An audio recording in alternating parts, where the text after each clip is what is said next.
This really happened to me. And even now, when I look back, it still feels like something out of a dark movie. It started with a single letter on my kitchen table, sitting there like a bomb waiting to explode. I remember the cheap white envelope, the ink bleeding slightly. Because of the humidity, inside was my sister's handwriting, sharp and deliberate, accusing me of things I hadn't done, threatening to expose secrets I didn't even know I had. By the time I finished reading the last line, I realized she wasn't just trying to shame me. She was blackmailing me, my own flesh and blood. If you genuinely enjoy our stories, please subscribe to the channel. Tell us where you're from and what time it is. Right now, it's always fascinating to know how far our story flows. I was born and raised in Louisville, Kentucky, the kind of city where people know your grandparents, where reputations cling to you like old wallpaper.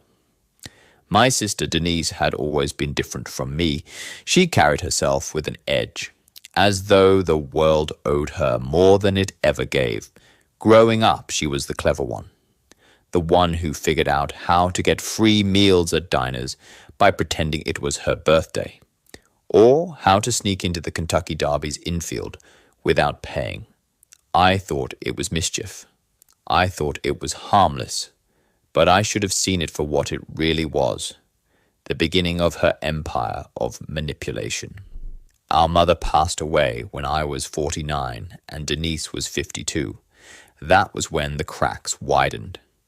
The funeral had barely ended when Denise began talking about the will, her voice low and snake-like, insisting she deserved more than half of the house I wanted.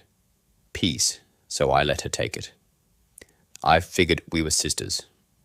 We'd find balance again someday. But Denise wasn't the type to balance.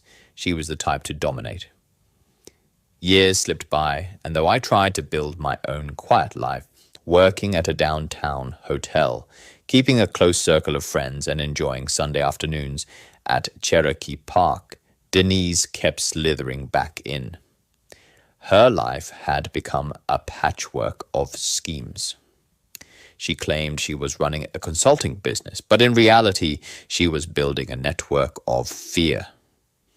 She dug up secrets on neighbors, on co-workers, even on family friends, and she leveraged them like poker chips. At first, I thought she exaggerated, until one evening my friend Joyce whispered to me over iced tea at Wagner's pharmacy that Denise had been pressuring her to pay money or risk her husband's affair being revealed.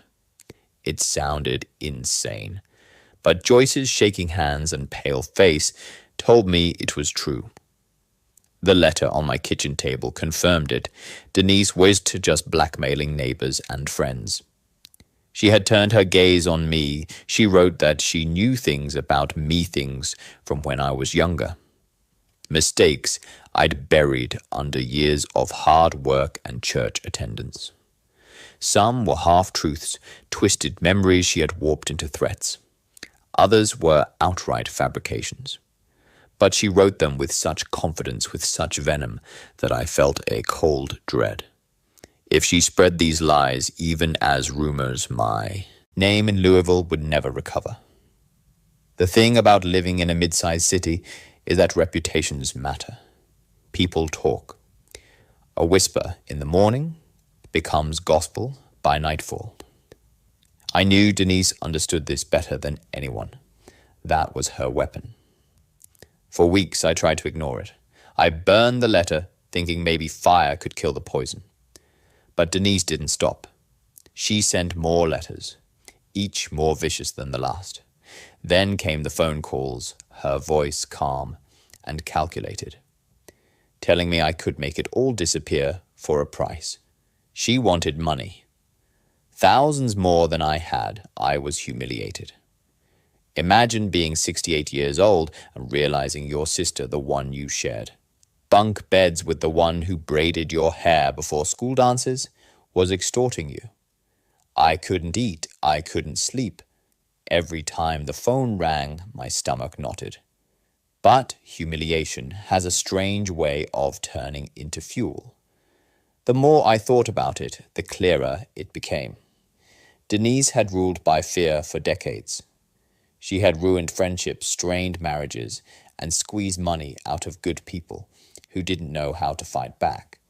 And here she was, thinking she could bury me too, odd this time.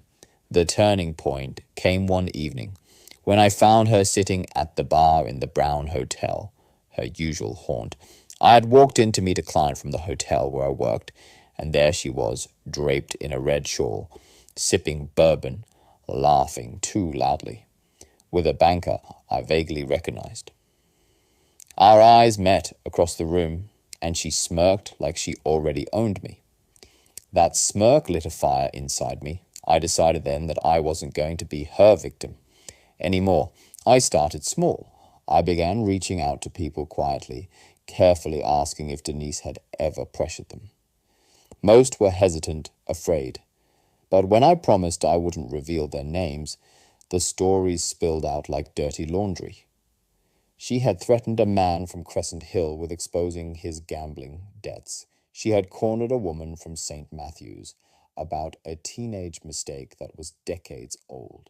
She had even pressed our cousin Linda, who lived out in New Albany, Indiana, for hush money over some nonsense.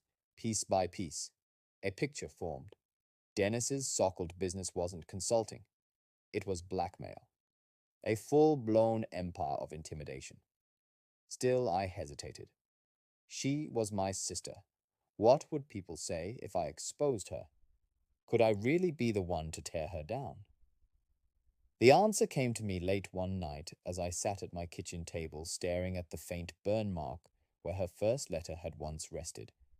I realized Denise had never thought twice about tearing anyone else down. She wouldn't hesitate to destroy me. If I didn't fight back, she'd keep going until I had nothing left, and so I began to plan.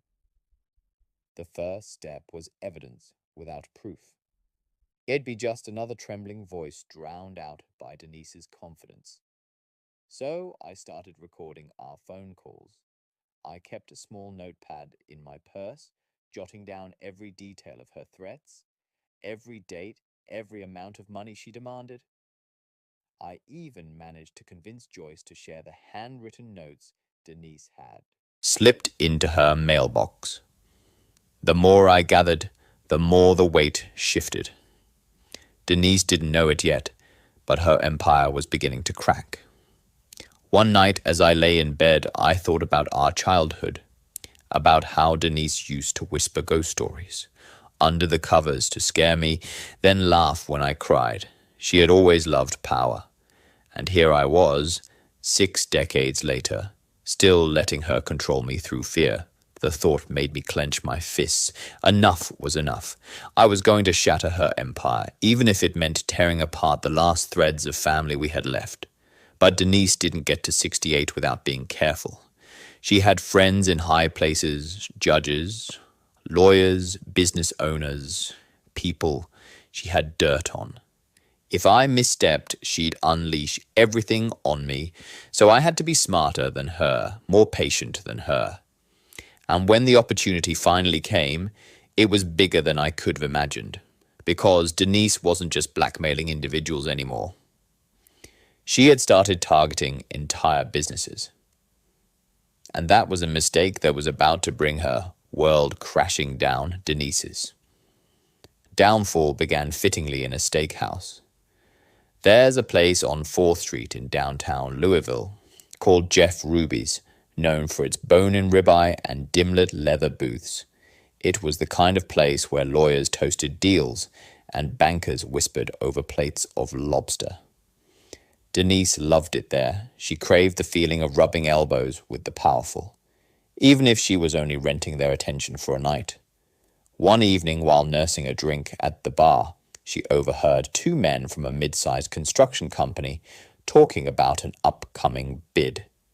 They mentioned safety violations, workers complaining, even a hush-hush payout after an accident. Denise's ears perked up. To her, it was a gold mine. Within weeks, she had cornered one of the men in the parking lot. waving around photographs she'd somehow obtained of the company's unsafe worksite. I learned all this not from Denise, but from one of the company's junior accountants, an anxious man named Eric, who showed up at my hotel one morning, pale as chalk. He whispered that Denise was demanding a monthly consulting fee in exchange for keeping the photos out of the Courier Journal. That was when I knew she had crossed into dangerous territory. It was one thing to squeeze individuals people too ashamed to speak up, but threatening a business was different. Businesses had lawyers, they had money, they had limits. And for me, it was the opening I needed. I told Eric to keep paying Denise for now, but to give me copies of everything she sent him, notes, texts, voicemails. He hesitated, but the terror in his eyes told me he was desperate for an ally.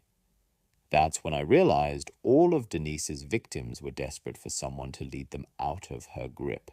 I began reaching out to others who had confided in me before.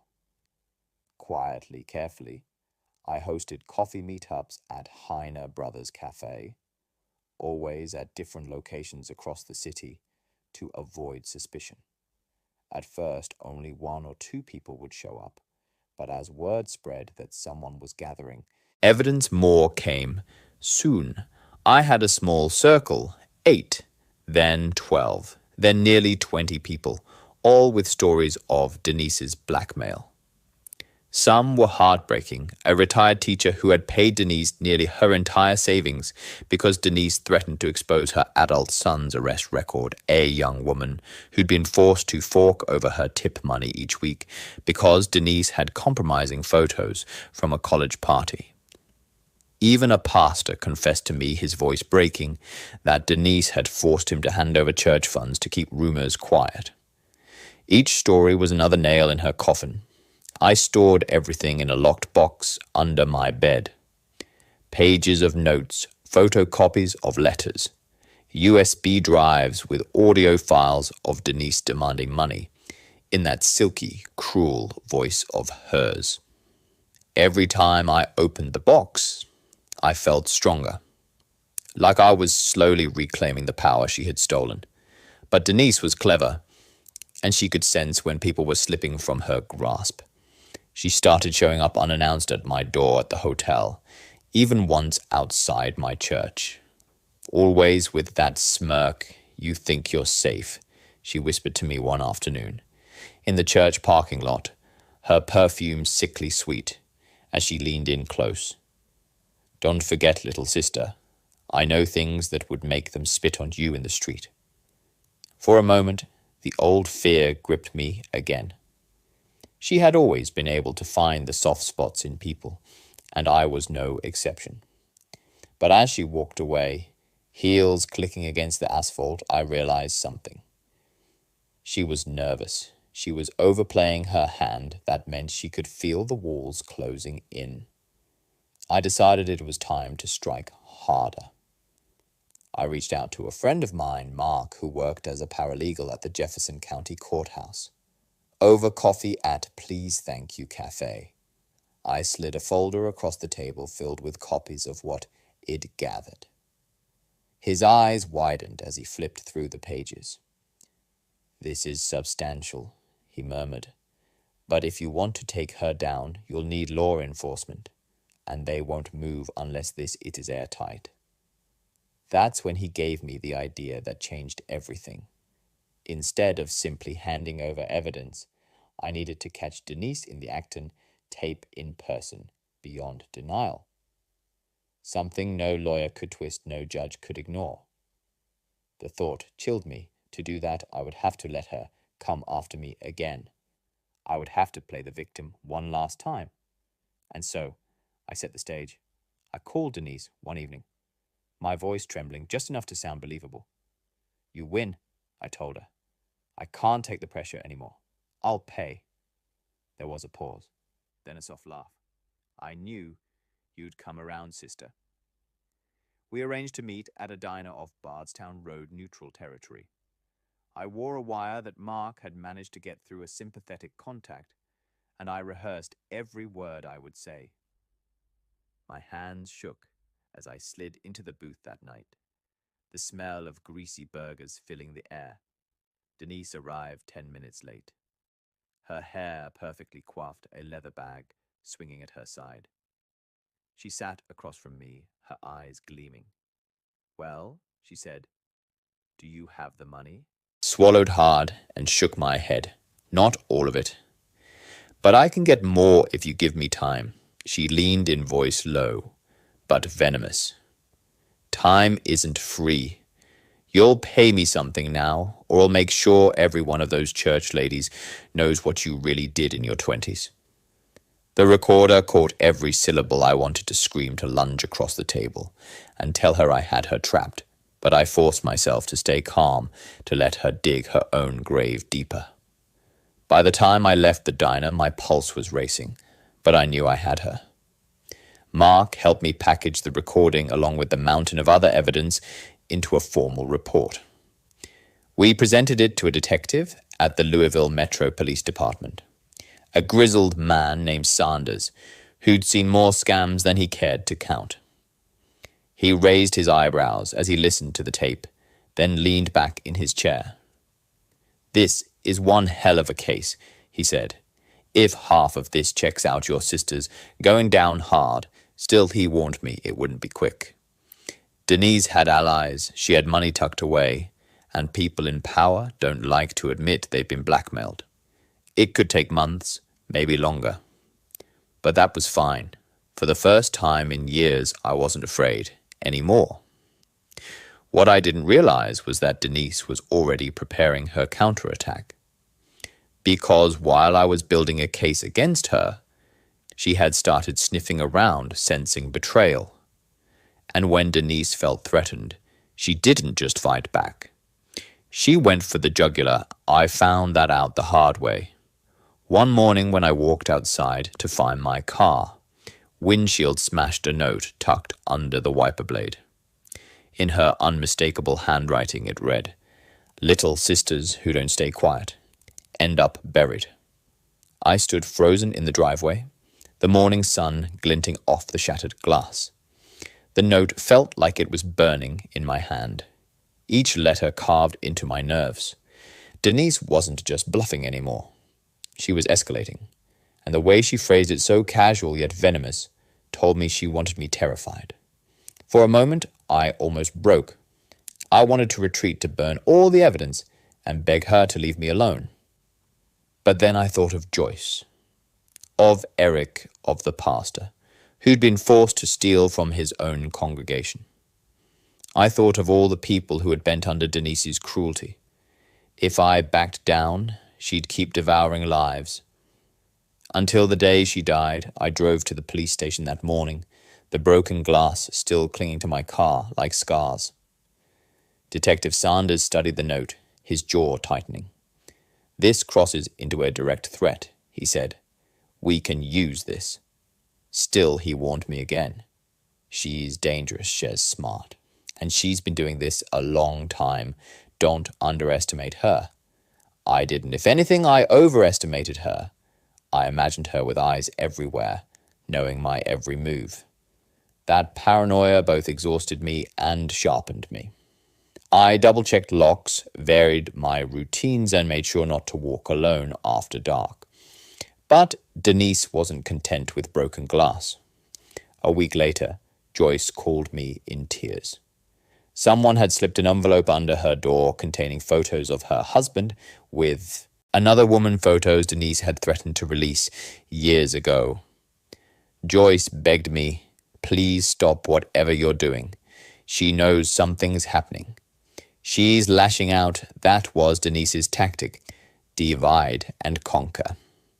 By terrorizing others, she hoped they'd pressure me to fold. For a moment, it almost worked. My little circle of allies began to fray, some refusing to return my calls, others quietly pulling back. But Denise made a mistake. She thought fear would isolate me. Instead, it pushed me deeper into resolve. I began documenting her retaliation just as carefully as I had her of extortion. The smashed windshield, the threatening note, Joyce's photos. Each became another brick in the wall I was building around her. Meanwhile, Detective Sanders suggested something bold. A sting operation. We've got her on tape. Yes, but she could argue entrapment. What we need is a clear, undeniable exchange, her accepting money in return for silence. The idea made my stomach churn. I'd have to hand her cash myself, knowing she could turn violent, but I also knew it was the only way to end this once and for all. The meeting was set for a Thursday evening at a Waffle House just off the interstate. A public place with enough background noise to blend in, but not so crowded that it would draw attention. I carried an envelope stuffed with marked bills, my heart pounding as I slid into a booth near the window. Denise arrived with her usual confidence, sliding into the seat across from me as though she owned the place. Finally, she said, her voice smooth as butter. "You're learning." I pushed the envelope across the table. My hand shook, but I forced myself to keep eye contact. "This is the last time," I said. Her smile widened. "Oh, sweet sister, it's never. The last time you'll pay again and again. That's how this works." She slipped the envelope into her bag without hesitation, completely unaware that officers were parked outside watching through the glass. The moment she touched the cash, the trap snapped shut. Within minutes, Sanders and 2 uniformed officers walked in, badges flashing. "Denise Carter," he said firmly. "You're under arrest for extortion, blackmail, and harassment." The look on her face, shock giving way to fury, was something I'll never forget. She hissed my name as they cuffed her, eyes blazing with a hatred that could have set the Waffle House on fire. "This isn't over," she spat. But for the first time in my life, I wasn't afraid of her words. The arrest made headlines the next morning. Louisville woman accused of blackmail scheme.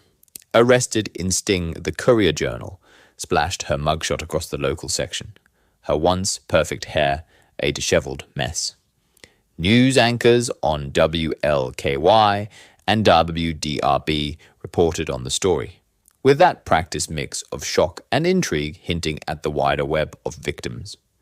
Suddenly, the fear that had silenced so many began to crack. Victims who had once refused to speak started coming forward. Anonymous tips poured in, even some of her so-called allies. People she had held secrets over decided it was safer to side with the law than with her, but Denise wasn't going down without a fight. From her jail cell she called in favors, old contacts in law offices, whispers of evidence, tampering, even threats to her own children to keep them silent. She managed to delay hearings, file appeals, and spin half-truths to anyone willing to listen. At one point I received a letter from her lawyer suggesting I had entrapped her, that the recordings were doctored, that I was waging a personal vendetta against a misunderstood woman. Reading it made me nauseous. Denise was trying to twist the narrative to paint me as the villain, but I had truth on my side, and I had patience. I worked with Sanders and the county prosecutor, handing over every scrap of evidence, every name of every victim willing to testify. Some were too scared, but enough stepped forward that the case began to build momentum. Court dates loomed. Denise appeared in court, wearing neatly pressed suits, her hair immaculate once again, trying to present herself as a respectable businesswoman, wrongfully accused. But the evidence was overwhelming. Each recording played in that hushed courtroom stripped away another layer of her facade. Each trembling testimony from a victim added weight to the chains pulling her down. I sat through every hearing, my hands clasped tight in my lap, my eyes never leaving her. Sometimes she glared at me, her lips curling in silent curses. Other times she avoided my gaze entirely. perhaps realizing the empire she had spent decades building was crumbling before her eyes. Yet even as the legal noose tightened, I couldn't relax. Denise had always been at her most dangerous when cornered. And sure enough, the closer the trial crept, the bolder her retaliation became. One night I returned home to find my back door ajar. The lock splintered, inside drawers had been pulled open, papers scattered. But nothing was stolen, except the box under my bed, the evidence copies I'd kept. My chest tightened with panic. She had found a way to reach me even from behind bars. Maybe she had an accomplice. Maybe one of her allies had broken in on her orders. Either way, it was a message: I can still touch you. I called Sanders immediately, my voice shaking. He arrived within the hour, surveying the mess. Well, increase patrols around your house, he promised. But don't worry, we've got backups of everything. She can't erase what we already have. Still, I barely slept that night. The thought of Denise's shadow stretching into my home, making me feel vulnerable all over again. The trial was scheduled for early spring. Louisville buzzed with gossip. The courthouse steps crowded with reporters each morning. For weeks I lived on the edge of my nerves, waiting for the final battle to play out. And that's exactly what it felt like, a war, because while Denise sat in court with her lawyers smirking, as though she still held all the cards, I knew this was the culmination of decades of her cruelty. If she walked free, her reign would continue. If she fell, generations of whispered threats and silent suffering would finally end. I couldn't afford to lose. But Denise had one last card up her sleeve. One last revelation she intended to unleash in that courtroom, a secret she believed would shatter me and turn the tide in her favor. And when I learned what it was, my blood ran cold. The courthouse smelled faintly of old paper and floor polish, that distinct scent of justice and decay mingled together. I sat in the wooden pew-style benches, hands folded tightly in my lap, as Denise was escorted in. Her hair was styled into soft curls, her suit a dignified navy. To anyone who didn't know better, she looked like a professional. A woman of stature, but I knew the rot underneath that veneer. That morning the prosecutor had warned me, she's going to try something dramatic. Her lawyer's been hinting at it for days. Stay steady. Steady. Easier said than done when the person you feared your entire life is sitting 20 feet away, plotting your ruin. The trial had been building for weeks. Witness after witness had taken the stand, recounting how Denise had cornered them, pressured them, drained their savings. Audio recordings had been played. Denise's own voice, filling the courtroom, silky and cruel. You'll pay me or it'll ruin you. The jury leaned forward, their faces hardening with each revelation. But Denise had survived decades by knowing exactly when to twist the knife. And now at 68, she was ready to gamble everything on one final strike. Her lawyer rose tall and lean, his tone confident as he addressed the judge. Your Honor, the defense has evidence that speaks directly to the credibility of the prosecution's key witness, namely the complainant herself. He gestured toward me. I felt my stomach drop. He continued, we have obtained documents and testimony that suggest the complainant engaged in morally questionable and potentially illegal activities in her youth. Activities she has conveniently neglected to disclose to this court. A ripple of murmurs filled the room. The lawyer produced a manila folder and set it on the table with deliberate flair. Denise's eyes flicked toward me, gleaming with triumph. The judge frowned. Proceed carefully, Counselor. This better be relevant. The lawyer pulled out faded photographs of me in my 20s at a college party in Bloomington. There were bottles, laughing faces, smoke curling in the background. Nothing criminal, but it didn't look good. Then came letter, sold notes I had written to a boyfriend decades ago, mentioning skipping class, sneaking into bars, even a foolish line about stealing textbooks from the campus store to save money. The prosecutor objected, but Denise's lawyer pressed on. These documents reveal a pattern of dishonesty, of reckless behavior. If she was capable of such things, then how can we be sure she's not fabricating stories now for her own gain to punish her sister? In a family dispute, I could feel every eye in the courtroom on me. My cheeks burned. It was Denise's voice I heard in my head, whispering like she had when we were kids. I know your secrets. It'll make everyone hate you. The judge allowed the evidence, though limited in scope. The defense paraded it in front of the jury, hammering home the idea that I was unreliable. A bitter sister with a grudge, Denise sat straighter, her smirk growing with each blow. For the first time since this ordeal began, I faltered. What if the jury believed her? What if all the careful evidence, the testimonies, the recordings weren't enough? What if they thought I was just another bitter old woman, dredging up lies? That night I sat alone in my kitchen, staring at the faint burn mark on the table where her first letter had once lain. I poured a glass of bourbon, something I rarely touched, and let the warmth sting my throat. Denise had almost beaten me again. Almost, but then I thought about it. Those photographs, those letters, how had she gotten them? They weren't just lying around. She must have spent years hoarding them, saving every scrap of potential dirt, waiting for the day she could use them. That was who she was. She had always prepared to destroy me, even decades ago.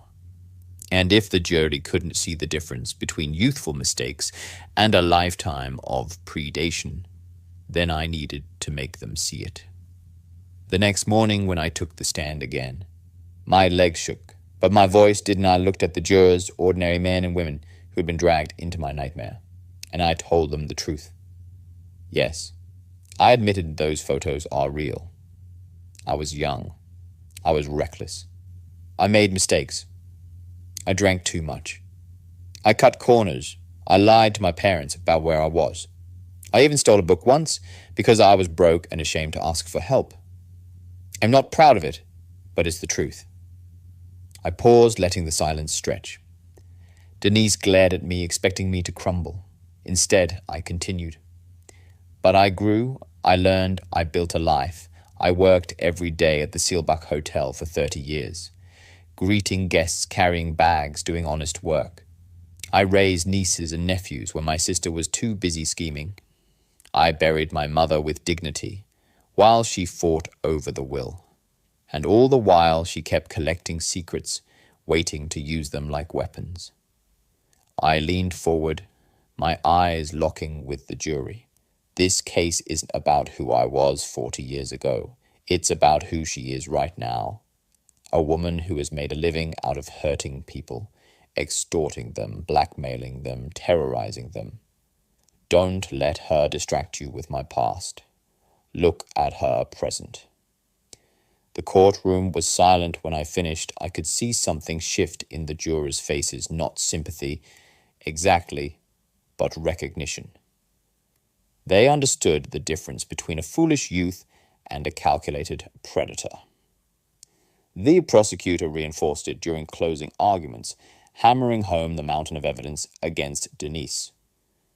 This isn't about teenage rebellion, he said firmly. It's about decades of deliberate crime, Denise's smirk faltered. The jury deliberated for 2 days. Each hour felt like a lifetime. I paced my living room, jumped at every phone ring, barely touched food. When the call finally came, my hands trembled so badly, I almost dropped the receiver. The verdict was in. I sat in the courtroom once more. Every nerve on fire as the jury filed in. The foreman stood, his voice steady. On the charges of extortion and blackmail and harassment, we find the defendant guilty. The word echoed in my chest like a thunderclap. Guilty Denise's face twisted first in shock, then in rage. She lunged toward me as the bailiff restrained her, her voice rising above the murmurs. You think this ends me. You think you've won. It'll haunt you till the day you die. Her words chilled me, but they couldn't erase the sight of her being led away in shackles. For once she wasn't the one holding the power. Sentencing came weeks later. The judge, weary but resolute, handed down 10 years in prison. Not as long as I had hoped, but long enough. Long enough for her empire to collapse, for her victims to breathe again. The night after the sentencing, I walked through Cherokee Park, the spring air cool on my skin. Families picnicked, children laughed, and the city moved on, unaware of the battle that had just been fought in its courthouses. I sat on a bench under a blooming dogwood tree and let myself cry, not just for the relief, but for the sister I had lost long ago, the one who might have been kind if greed hadn't rotted her soul. But even as I cried, a strange peace settled over me. For the first time in decades, I wasn't living under Denise's shadow. Still, her final words lingered, and I couldn't shake the feeling that she meant them. The courthouse steps emptied slowly.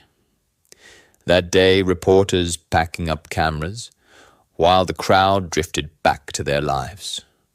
I stood on the sidewalk, watching the police van pull away, with Denise inside. Her face had pressed against the glass, for one last glare, eyes burning through me. Even from that distance, I could feel the venom in her stare.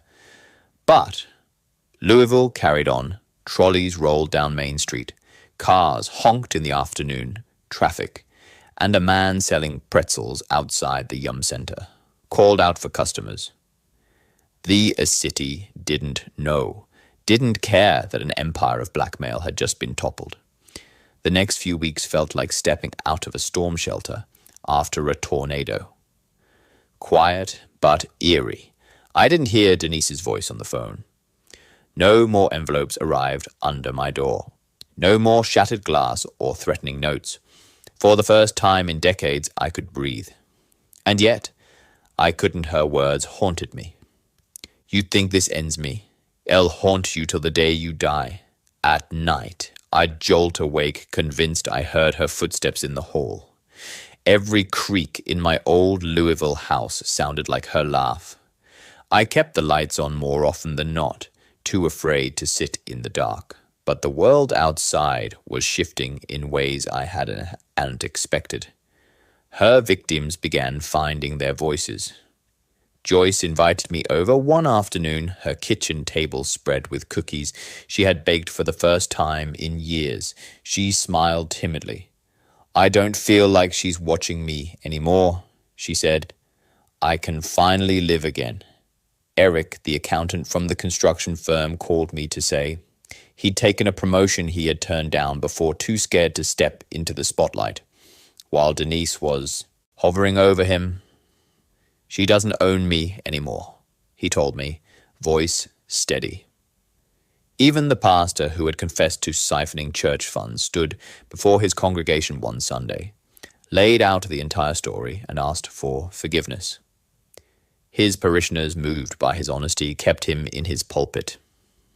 Denise's grip was unraveling everywhere, but prison is its own kind of battlefield, and Denise wasn't the type to fade quietly. Through Sanders, I heard stories trickling back from Jefferson County Jail.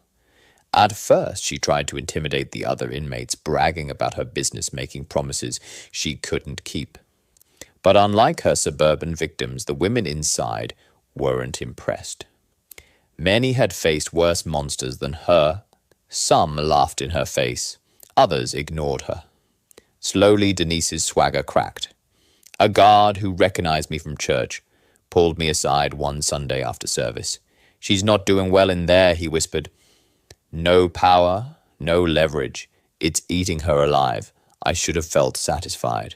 Maybe I did, but beneath the satisfaction was something else, an ache of mourning for the sister it once shared birthday cakes and Christmas mornings with. She had built her life on fear, and now she was choking on it. Months passed.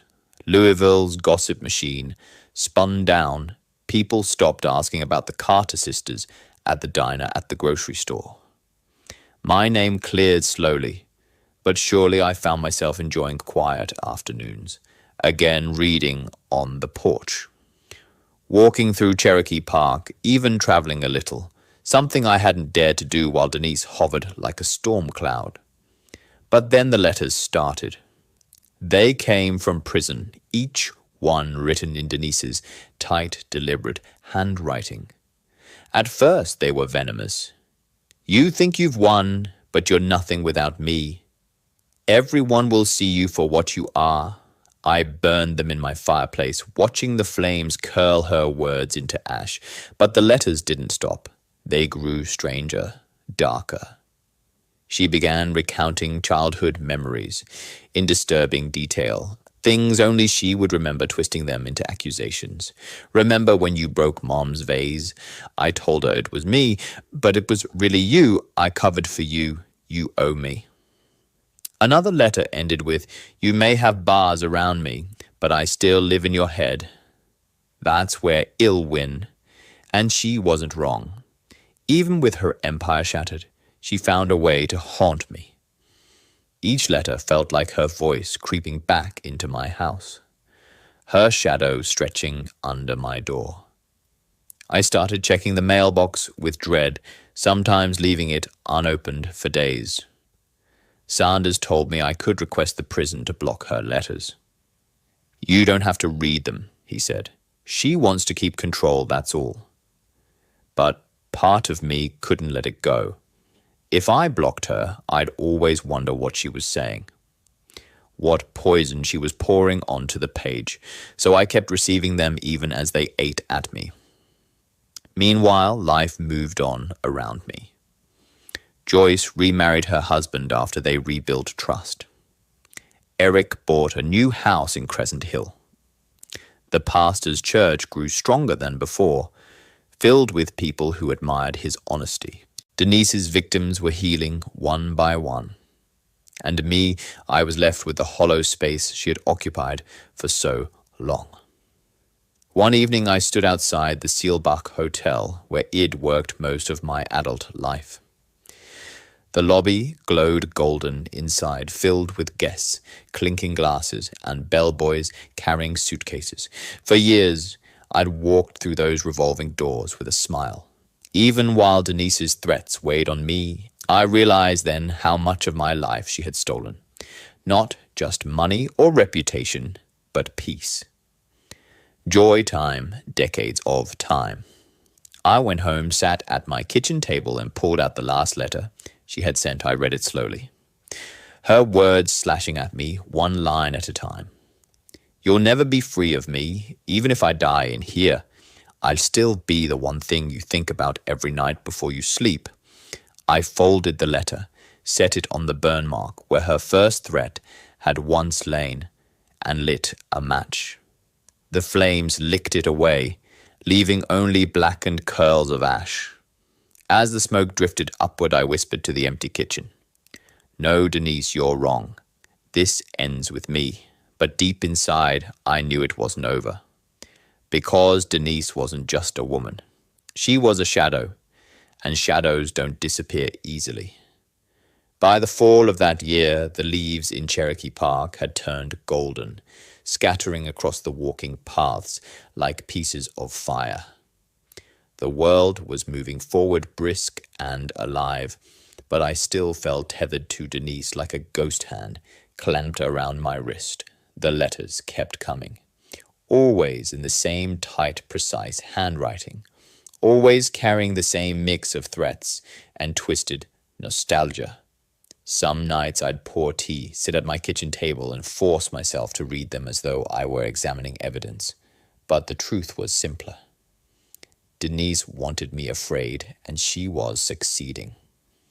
She wrote about our childhood in excruciating detail, framing every memory as though it had been her sacrifice for me, her gift, and now I owed her.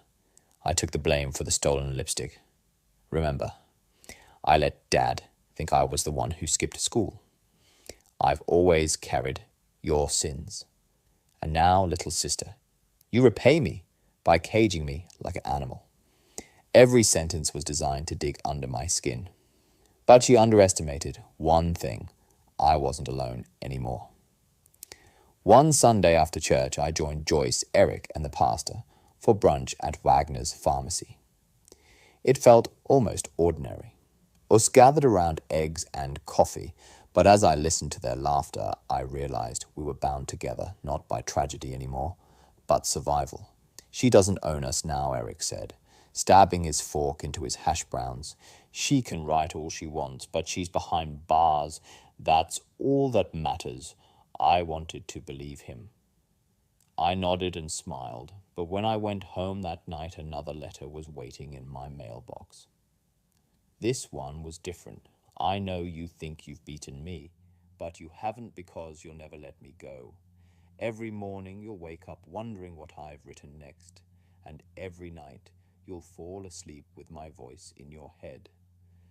That's not freedom, sister. That's a leash. And I'm still holding it. I sat there for hours staring at the words until they blurred. Was she right? Had I really won, or had I only traded one kind of prison for another? Detective Sanders called a few days later, checking in. She's not adjusting well inside, he said. She tried pushing people around, but that doesn't fly in there. Now she's isolated, bitter. The letters are her last way of reaching you.